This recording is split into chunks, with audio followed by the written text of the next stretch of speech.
The next stop is Morgan Avenue.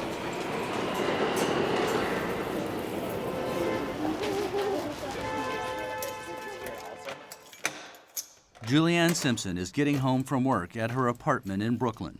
Hey, babe. Hey. How are you? Good. How did your day go? It was good. Really busy. Tell me about it. Julianne is 24 and shares the apartment with her boyfriend, Ian Donnelly, who's 26. They're young, but they've been a couple for nearly 10 years. Ian and I met at a summer program in 2010. I had just turned 16. He was 17. What started as a summer camp romance has turned out to be a classic American love story. The couple kept their relationship going through the high school years, living in separate cities in Florida, visiting when they could, and then went to college together. There was a day in America not so long ago when the next natural step after graduation would have been down the aisle. But for now, Julianne and Ian are putting off marriage. I think it's very grown up. Not that we're not grown up, but I think it's not something I'm ready for yet. I just still feel really young, and I also don't feel like it's something I need to rush into.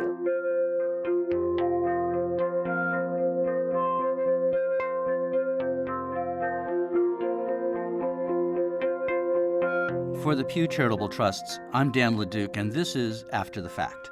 This podcast is about stories that we find in data. We've been compiling some interesting statistics about how people are waiting to get married and to have children, about the financial challenges of raising kids, and in this era of do-it-yourself retirement, the lifelong need to put money away for those golden years. It got us thinking here that you could string some of this data together, and it could provide a pretty interesting view of the American family. So over this episode and the three that follow, we're going to talk about how changing trends shape life at home, following the typical life cycle of a family. And of course, we'll focus on facts. But the stories come from real people, like Julianne and Ian. So we're taking you on the road to meet them and some other Americans who personify the data we'll tell you about.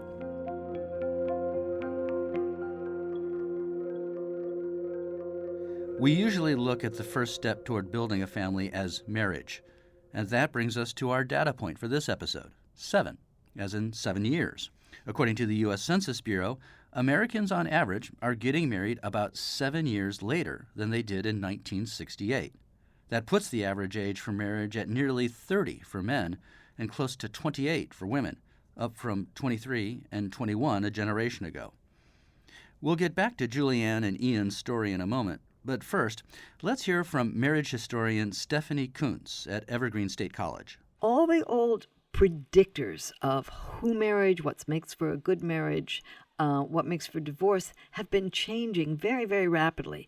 Back in the 1950s and 60s, if you didn't get married by the time you were 23 or 24 as a woman, you might not ever marry. Today, getting married that early is a risk factor for divorce. Not only is the age of marriage rising, but the spread is rising too, that many people are marrying for the first time over age 40. So most people will get married, but here's the important thing.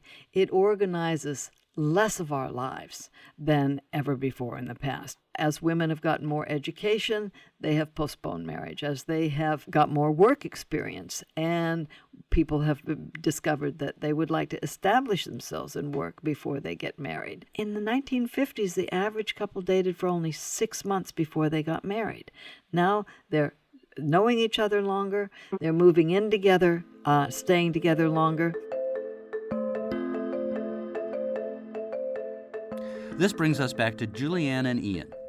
If they were living in 1968, they would have been more likely to make things official right after graduation, if not before, and certainly before moving in together. But Julianne had different plans. Originally, I thought after grad school, I would take a year off and then go to law school, and I would take that year to live abroad. Instead, Julianne ended up taking a job that brought her to New York City. That's also where Ian had moved to pursue his career. Since then, they've grown to know a lot about themselves and each other as they navigate that uncertainty and adventure that comes with being in your early 20s, changing jobs, financial planning, and building a life in a new city. I feel like these past 2 years have been a lot about discovering who I am, discovering how we work together through this, I guess, instability and uncertainty. And I mean, we met each other when we were back in high school. I was just before my senior year of high school. And now we've been together all this time. So it's been through college. Like, people age a lot between high school and, you know, being in your mid-20s and having a job and all of that. So it's been very interesting to kind of grow together and see how someone grows up. But they've known each other so long, friends and family can't help but ask what the holdup is on the wedding. people always ask anytime we go on trips.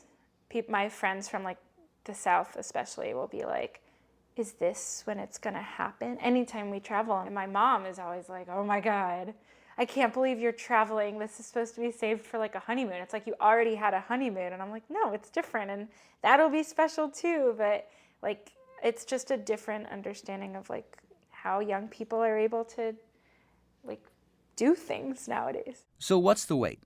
Well, they'd like to be more settled, feel more financially secure. They'd like to save up for a celebration that feels meaningful. That was a theme we heard with every couple we met. Marriage today is what some researchers have called a capstone. Instead of the first step toward adulthood, it's become something you do once all the pieces of your life are in place. I feel like obviously we have the love part, but we don't have other aspects that would help it. So for instance, like right now, he has like student loans he's paying off. I have like money I've been saving for law school.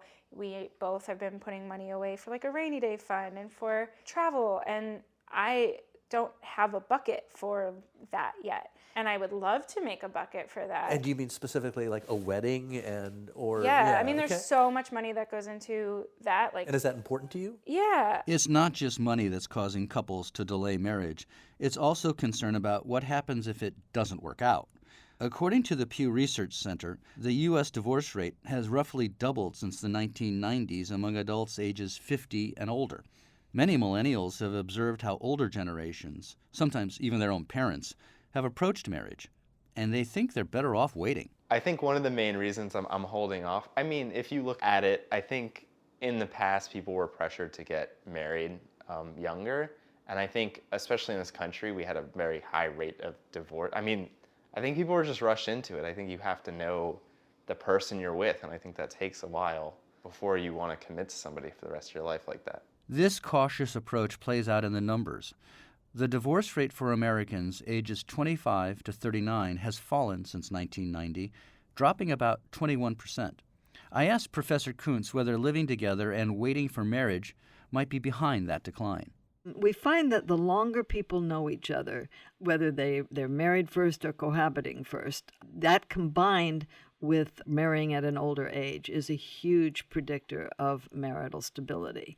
It's not that cohabitation is, some magic protection against divorce, but it may become so. Even though Julianne and Ian haven't made it official, their commitment to each other is real.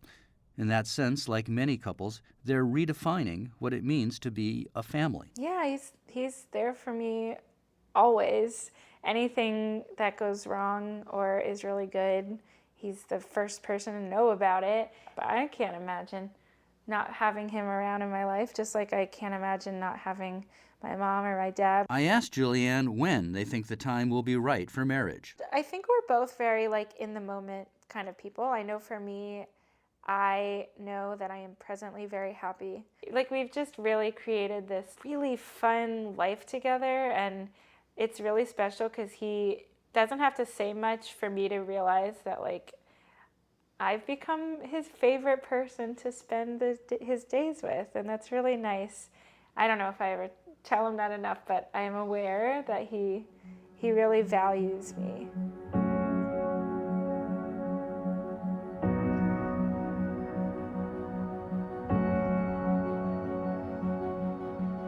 Financial security, thinking long-term, that all seems really practical.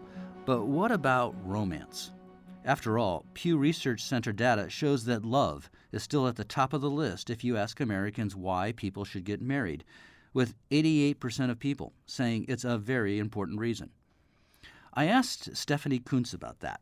Whatever happened to just good old-fashioned falling in love? Well, first of all, falling in love is not all that old-fashioned. For thousands of years, and I think it's really worth stressing this, love was considered to be a nice outcome of marriage, but gravy, basically. For thousands of years, young people didn't even have the right to choose their own partners. Parents could dissolve a match if they disapproved and hadn't given their permission. And even as people got more control over their partner, marriage was such an important economic institution and social and political institution. The in-laws, you were marrying a whole family. It was the way that people raised capital in the absence of a developed banking system.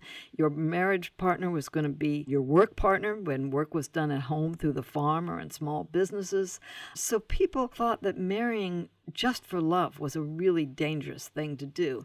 And it's only in the last 150 years that we've gradually elevated that. As late as 1967, a poll of college women found that 2/3 of them said they'd consider marrying a man they didn't love if he met their other criteria for respectability, for being able to support them, for being, pretty kind.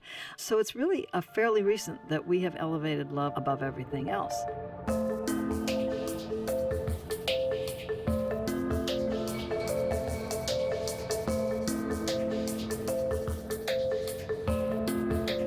From Brooklyn, we headed south to Silver Spring, Maryland, and met Vicky Bonilla and Andrew Singh. They're both 28.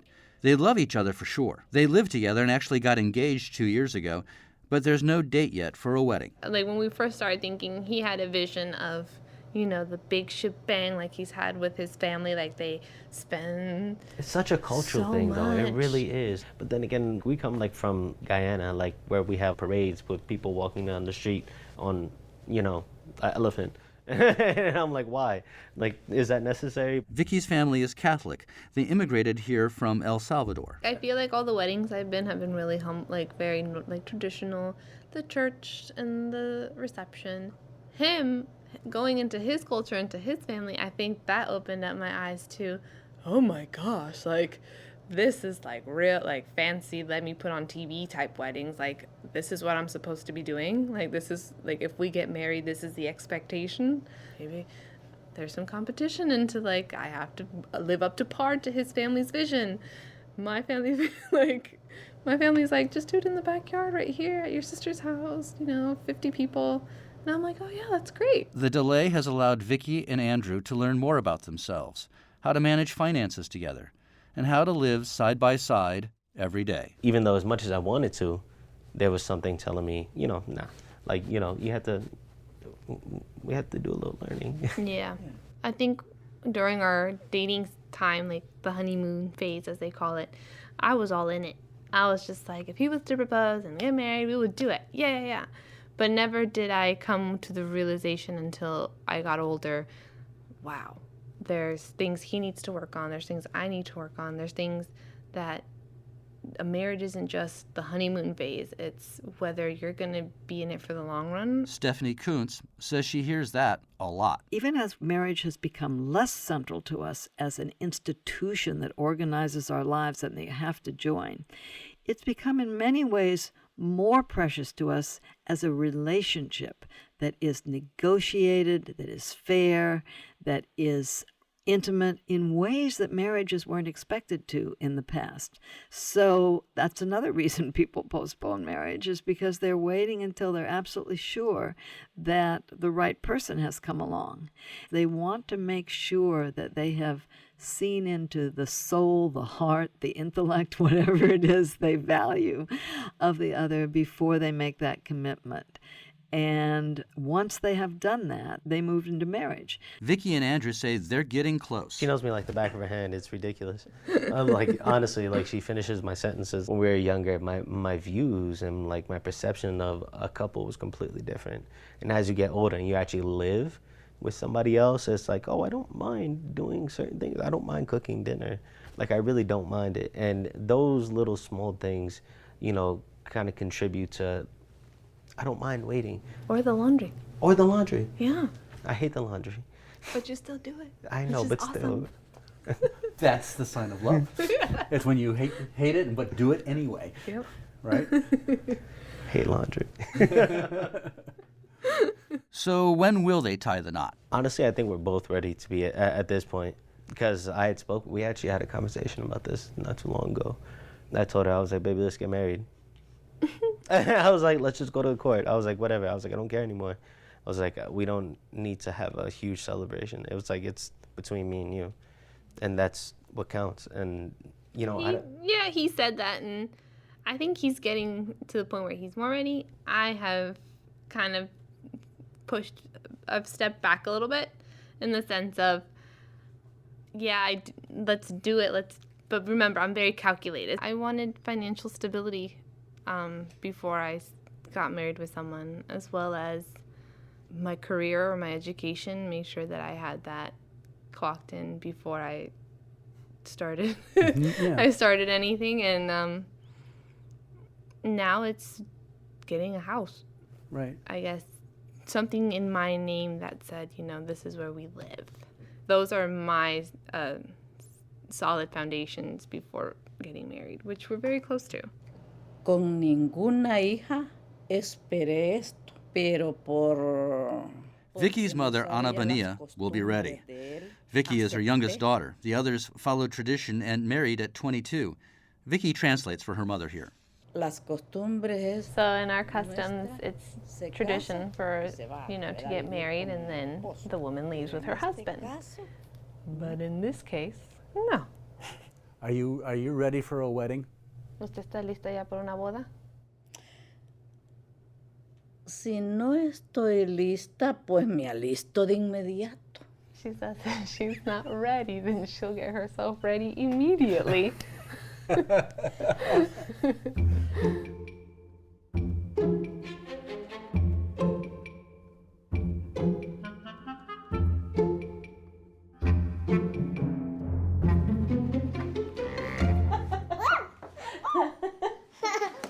Are you being silly? No.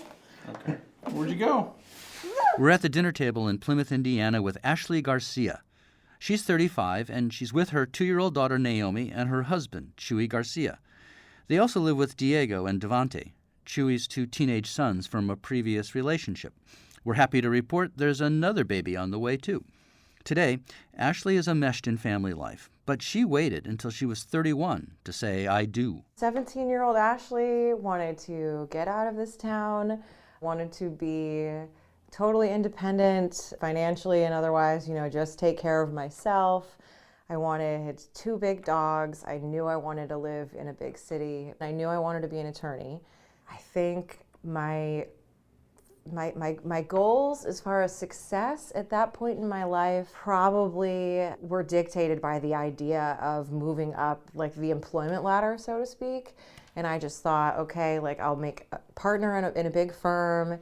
I'll, work hard and it'll only be me, so that'll be fine. And for a while, it was fine. She left Plymouth for college, went to law school in Los Angeles, and went to work there. Big firm, loft apartment. I lived without strings, so to speak, and one day I woke up and I realized I want the strings. I want to be able to take care of something and work for something other than just myself. Back in Plymouth, strings were waiting. Ashley's best friend from high school, Chewy. While Ashley traveled the world and worked, he had become a firefighter. His previous relationship ended, and he was raising his 2 sons. He and I stayed close pretty much the entire time that I was doing my thing. When I moved back to Chicago, and it was more feasible for us to have that kind of a relationship. Chicago's about 2 hours away from this northern Indiana town, and when Ashley came home to visit friends and family, things took off from there. Once there was any inkling that we could be together, it was kind of all over after that. I remember distinctly the day that I was speaking to an associate that I worked with at my firm in Chicago, and she's like, wait a minute, what? You're engaged? And I've always wanted to be with her, and she told me she felt the same way. And just knowing that, I guess we don't really care about our past or, what we've done or where we've been. We just know that we wanted to end up together. So no matter where she lived or where I lived, we just know that we were going to be completely happy when we were together. Waiting longer to get married meant Ashley became a wife and a mom on the same day, taking on the care of Chewy's sons. I love Diego and Devante, I always have, and I thought, you know what, I could just jump right in, and he and I got together, and I kind of did motherhood backwards. And we got married, and from that marriage, I inherited 2 beautiful boys. One was a teenager, one was a preteen at the time. That brings up another data point about the American family. 1 in 6 kids today lives in a blended family, meaning they live with a step-parent, step-sibling, or half-sibling. My immediate family is blended in more than one sense of the word. We're blended from an ethnicity standpoint. We are blended from a marriage standpoint. That wasn't new for my immediate family growing up because we're all adopted. We're all different colors. We're all from different places. From my perspective growing up, family could be anything that you wanted to make it. Ashley didn't just wait for marriage. She gave up the big firm for a nonprofit organization and moved back to Plymouth, leaving big city life behind. I don't think I would say that I miss it, but on the flip side of that coin, I also do know pretty affirmatively that if I hadn't had those life experiences, I might be a bit regretful where I am in life now. My entire life now is dictated around my children. I mean, I'm the director of a nonprofit and I do have my career, but it's a position that basically affords me the time to spend with my kids as much as I need to. I'm smiling right now because I'm pretty proud to say that I do feel like I made some good decisions in my 20s. Some people in a small town like this might consider the fact that I'm 34 and pregnant and about to kind of do it all over again with another baby, like a little bit late. But I see it as I'm prepared and I know exactly what I wanted to do then. I know exactly what I can and cannot do now, what I can and cannot take care of. And my husband and I work really, really hard to make sure that our kids are set. So I have no regrets. It's just great, just knowing that she felt that way and we finally connected. It's just something I've always looked forward to, and then now getting to experience growing family and watching her be pregnant, and I really love it all, so it makes me happy.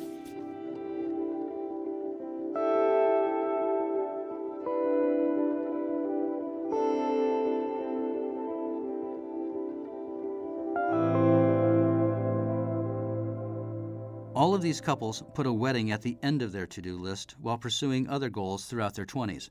But it's clear they still think that marriage holds value. I asked Professor Coontz about that. A lot of what you're saying seems to me that because of why people are delaying, how people view bad marriages and want to change them, that we seem to have really elevated marriage in a new, meaningful, dare I say even romantic way these days. Yes, we have, and it has its good and its bad sides. I mean, I think the real difference is that we used to value marriage as an institution. Now, what makes for a good institution? Everybody has to join it. The rules are very clear. You don't leave, but that doesn't necessarily make for a good relationship. What makes for a good relationship is you can enter it if you want. You can negotiate its terms, you can renegotiate, and you can leave it if it doesn't meet those terms. That has a downside. It means that relationships are less stable, but it also has the upside that when the relationships work, they work better than couples in the past would ever have dared to dream.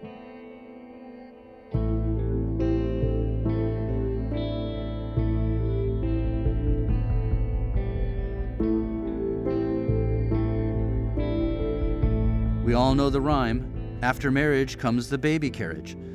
Delaying the wedding often, but not always, means delaying children. And so I went to the doctor before we got married, and I had told her, like, oh, I'm getting married and we want to start trying. And she said, well, I would recommend as soon as you're ready to start trying right away, because you're 37 and 40 is like falling off a cliff. You'll meet Tracy Bernstein and another mom who have waited to have children in our next episode on The American Family. In the meantime, share your story with us. Are you waiting to get married? Did you get married later in life? Or when did you know the time was right? Drop us a note at podcasts@pewtrust.org or talk with us on Twitter @pewtrusts.